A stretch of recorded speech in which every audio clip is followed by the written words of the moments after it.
Well, sure now, top of the hexagram to you. Today we are on the sixth line in the 36th gate, the gate of crisis, the gate that is called the darkening of the light. And in the sixth line we find justice. So we get to the sixth line, which is the line of transition. This is the roof of the house. The 36-6 is looking towards the 25-1. Actually, that is the next hexagram. That's the next line.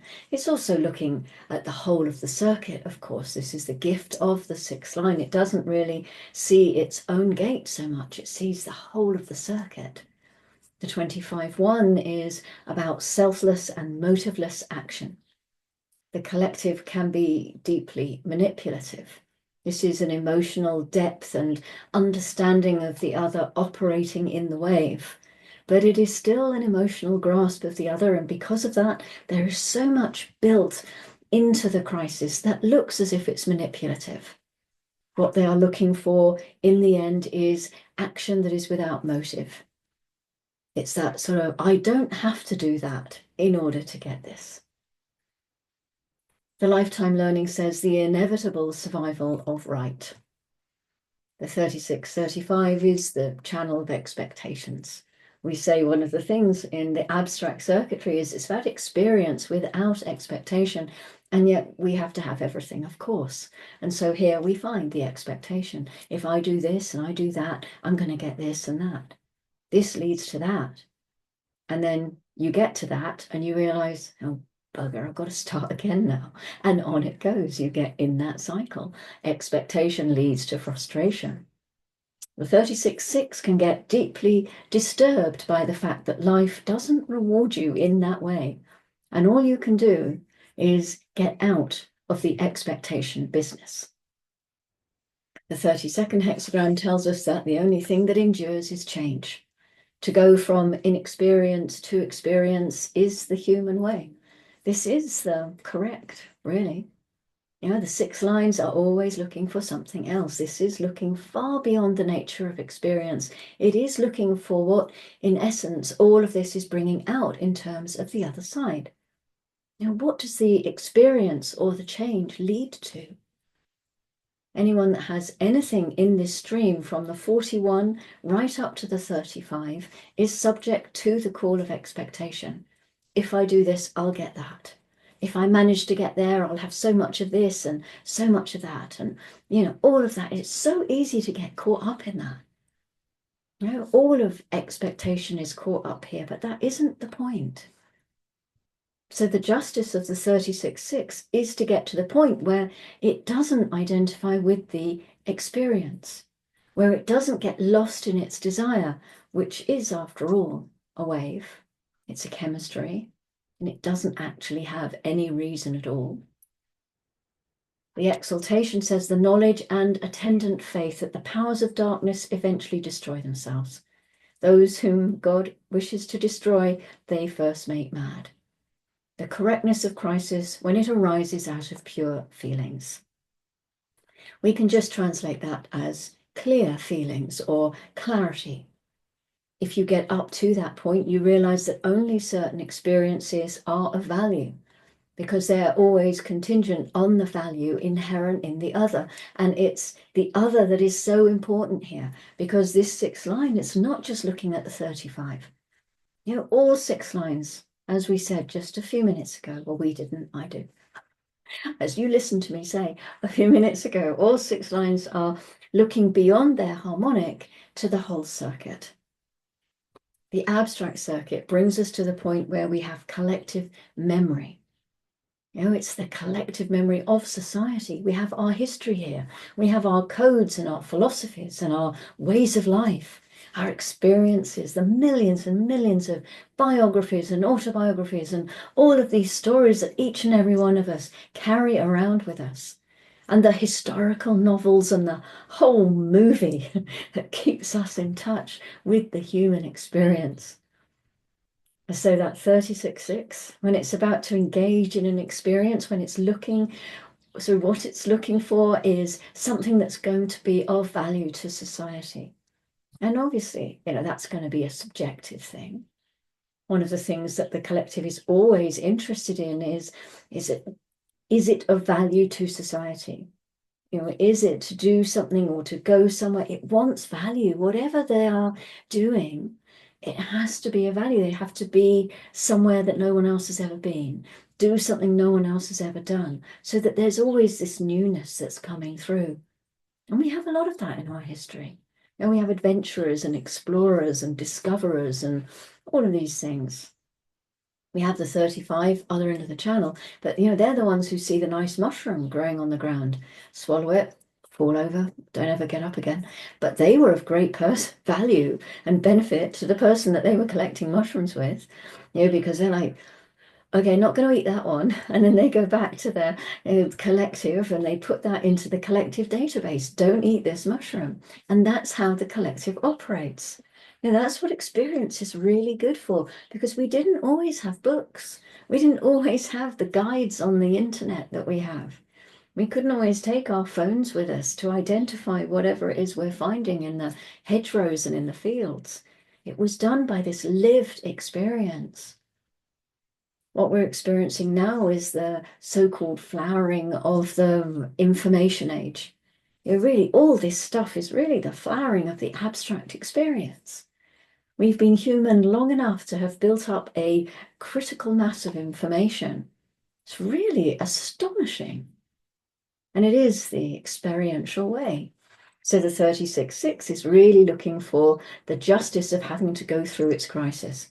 It's like, let this be of value to society. I will go to Venus. I may die when I get there, but I hope it's going to be of value to society. In the detriment, a profound sorrow and cynicism that is not diminished by the understanding that darkness is self-annihilating. The sorrow or cynicism that comes with seeing that despite the correctness of the feelings, there is always crisis. Darkness is ignorance. Madness looms as long as there is ignorance. Ignorance is the great darkness. Human beings need experience in order to make sense of what it is to be human. We need the evidence. Not everything can be evidenced through the formula of the logic process. We need human experience. We need to know what it is like to have to go through and do things. 36-6s are not the kind of people that you associate with crisis. When they do have them, they're huge. Remember that the third line we heard there, that they will always have the big crisis.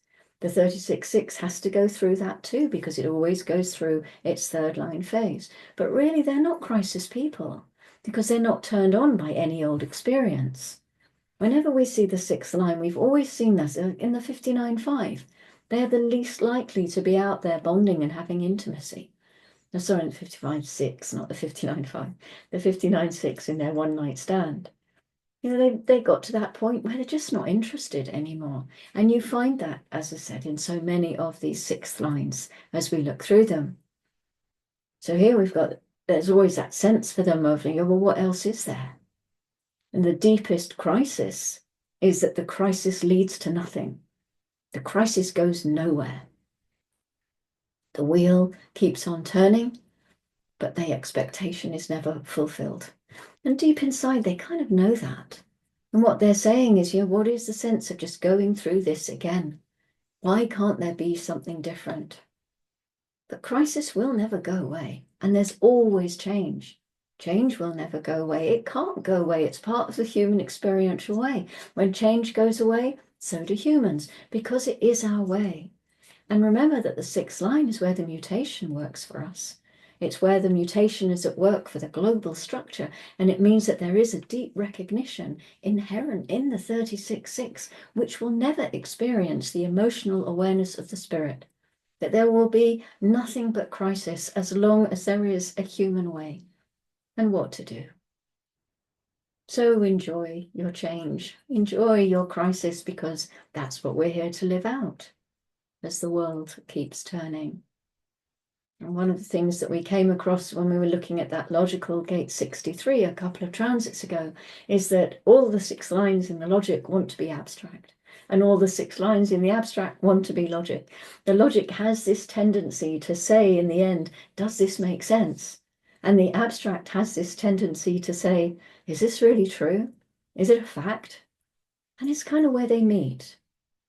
The collective process is inside of us. We need all of those elements together. You know, all of experience is value, is of value, is valuable.